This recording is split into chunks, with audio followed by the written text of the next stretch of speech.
السلام علیکم۔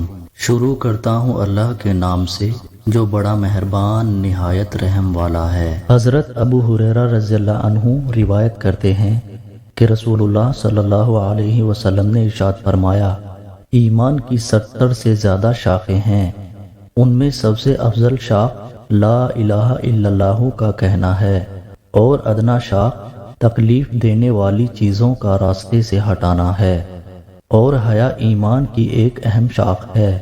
فائدہ: حیا کی حقیقت یہ ہے کہ وہ انسان کو غلط کام سے بچنے پر آمادہ کرتی ہے اور صاحب حق کے حق میں کوتاہی کرنے سے روکتی ہے۔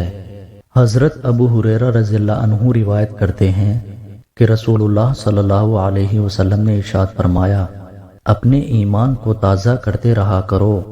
عرض کیا گیا، یا رسول اللہ، ہم اپنے ایمان کو کس طرح تازہ کریں؟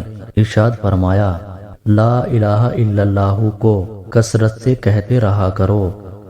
حضرت جابر بن عبداللہ رضی اللہ عنہما فرماتے ہیں کہ میں نے رسول اللہ صلی اللہ علیہ وسلم کو یہ ارشاد فرماتے ہوئے سنا، تمام اذکار میں سب سے افضل ذکر لا الہ الا اللہ ہے، اور تمام دعاؤں میں سب سے افضل دعا الحمدللہ ہے۔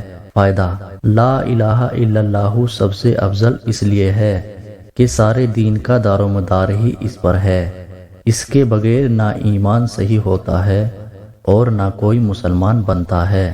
الحمدللہ کو افضل دعا اس لیے فرمایا گیا کہ کریم کی تعریف کا مطلب سوال ہی ہوتا ہے، اور دعا اللہ سے سوال کرنے کا نام ہے۔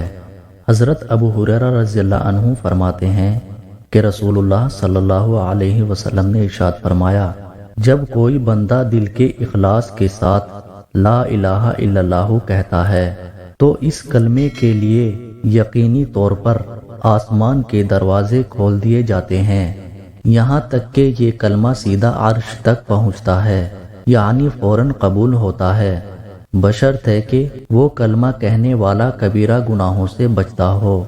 فائدہ: اخلاص کے ساتھ کہنا یہ ہے کہ اس میں ریا اور نفاق نہ ہو۔ کبیرہ گناہوں سے بچنے کی شرط جلد قبول ہونے کے لیے ہے، اور اگر کبیرہ گناہوں کے ساتھ بھی کہا جائے تو نفع اور ثواب سے اس وقت بھی خالی نہیں ہے۔